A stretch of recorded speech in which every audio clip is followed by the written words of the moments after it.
Hey guys, and welcome back into our weekly segment we're doing this year, 100 Yards with Stephen Hargis. And today we're at Baylor School with head coach Phil Massey. Phil, thank you. Thank you for joining us. Thanks for having me. We're going to walk and talk about Red Raiders football for a little bit. Sure. All right, You guys are off to a very hot start, 4-0 right now. You've pretty much dominated those 4 games. What are some things you attribute that hot start to this season? Well, I think, probably the most obvious to most fans out there that know, that follow us or follow high school football. Our schedule has been a little bit different at the start of this year.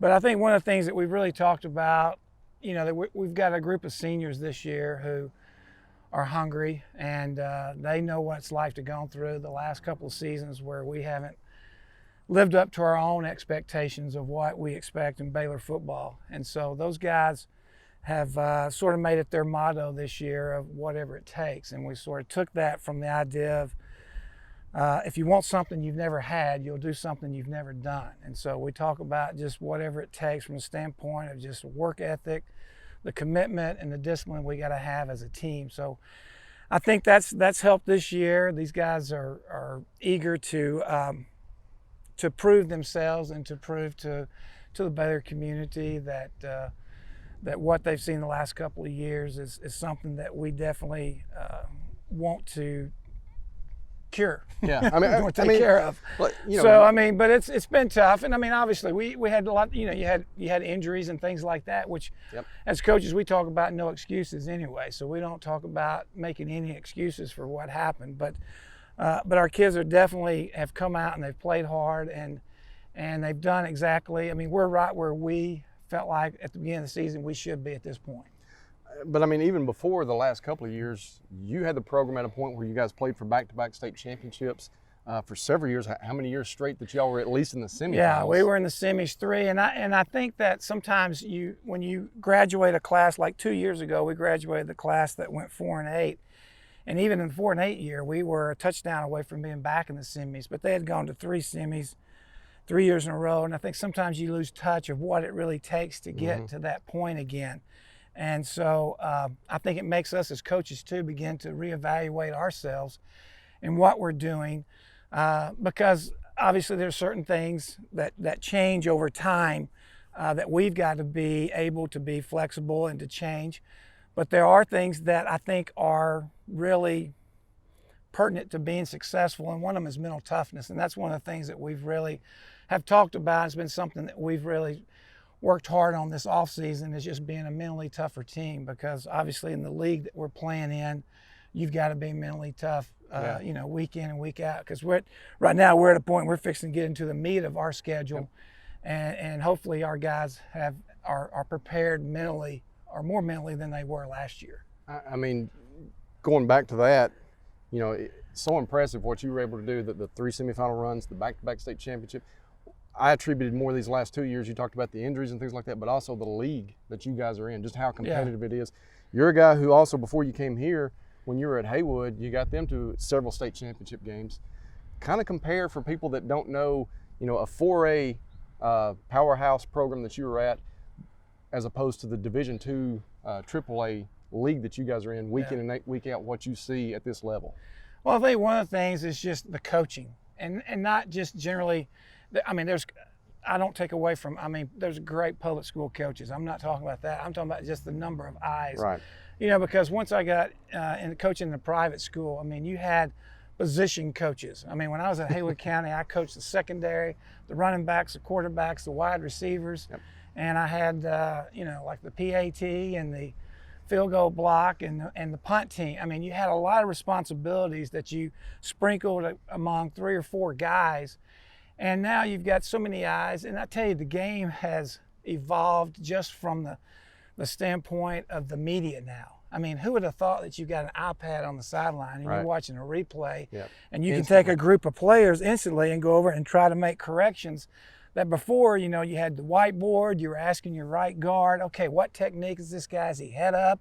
Is he outside? But now you immediately have that eye in the sky, and we've gone so far to that extreme that I think a lot of times, especially in a private school situation to where you have more resources available, that's another coaching tool that we're able to use that not everybody else is able to have those things. Yeah. You talked about you're about to get in the meat of your schedule. You guys are going this weekend. You're going to Innsworth to start. I think a run of 5 of the next 6 weeks. You're going to be playing region games. What do you know about your team that you've learned through the first almost half of the season right now, as you head into that region portion of it that you feel pretty good about? Well, from an offensive side, I feel like we're more explosive than we've been the last couple of years, just from a standpoint that I think at any time we can break one and score, which is something that we haven't had the last couple of years. From the defensive side, what makes us good is, right up the middle, from our nose guard to our Mike backer to our free safety. I've got 3 solid kids there that were all region players last year that are back and that have got great experience.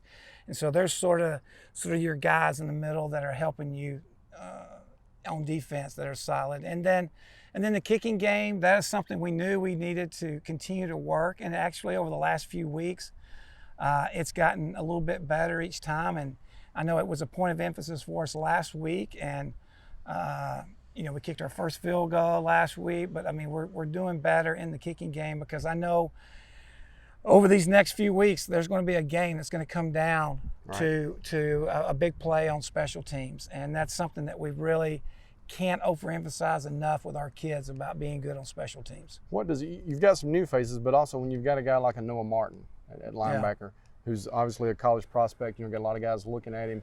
What does it mean when you've got somebody like him that you can kind of hang your hat on? He can get guys lined up. He's experienced. When you talk about mental toughness already, he's a guy that's like your ambassador. He's a guy that's physically and mentally tough kid.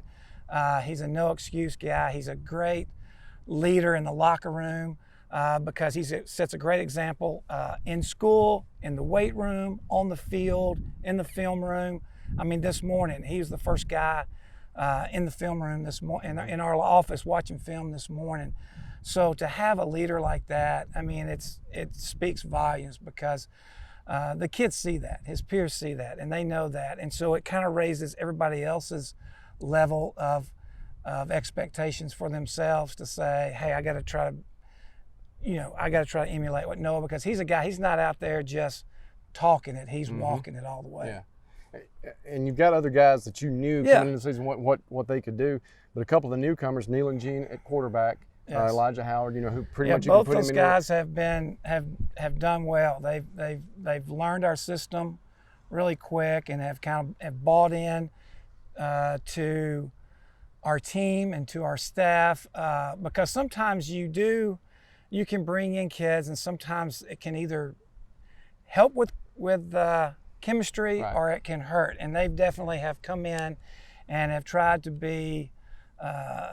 buy into everything that we're doing and sell out for the team, and just I think they're really looked up to by all of our kids, and I think they have really shown that that they're here to try to help make Baylor school and Baylor football better. And the best thing about them, they're underclassmen. They're underclassmen, and so hopefully get to work with them for a while. They can carry that. Hopefully we're going to have a strong season this year, and then that can continue to build on itself. How much does you talked about the confidence level you guys have built up with how much you've dominated competition so far, but now you're getting into the tougher part of your schedule. How much can confidence really become a big factor for you when you're going into your region? Yeah, I think it's been a situation to where in the past sometimes you can, when you're not doing well, you've really got to spend a lot of time as a coach encouraging. When you're doing well, that's when you really can nitpick small things and being able to really coach up kids and then to understand, okay, what you did is good, but it could be better if you do A, B, and C. And I think what's happened over the last 4 weeks, we have that confidence, but it's also made us as coaches too find other things that we continue to try to work at to get better that I think down the road is going to help us, especially in close games. It's always been something as like a fly on the wall at games myself, watching. It's always been neat to watch through the years, whether it's in an individual game or through a season, when you see young kids who don't have much experience or a team maybe overall that wasn't as successful the year before, when they start to get momentum going their way, Yeah. and get things, rolling their way, how much that can actually carry over. It's a Yeah. huge thing, momentum and just the confidence that Yeah, that and I carries. think, you talk about mental toughness, but it's also just a mindset too. Yeah. And you have that positive mental attitude when you're feeding yourself those positive Yeah. things that kind of reinforces, one, what you're coaching, and they begin to buy in and believe that. And then it goes a long ways on the field. Yeah. Well, guys, they're going to be at Innsworth Friday night to start their region schedule. A couple of weeks away from the big game. It'll be here. McCauley's. What's that like on campus that whole week? Oh, and it's especially crazy. the day of the It's- game, trying to find a parking spot. I mean, for years, It I would is. always come hours early and Yeah. claim a parking spot and then have a friend bring me back because you can't get anywhere near this place when McCauley's coming to town. Yeah, it's a great high school environment, and it's something that we constantly preach to our kids. This doesn't happen everywhere. No, it's special. It's This really is special. this is something that is unique. So we got couple of weeks before we get to that Right. point. So for us, the most important game is the This game week. we're playing this Friday night. Well, guys, thanks again for tuning in. Next week we'll determine where we're going to go next week, but we'll have another episode of 100 Yards with Stephen Hargis.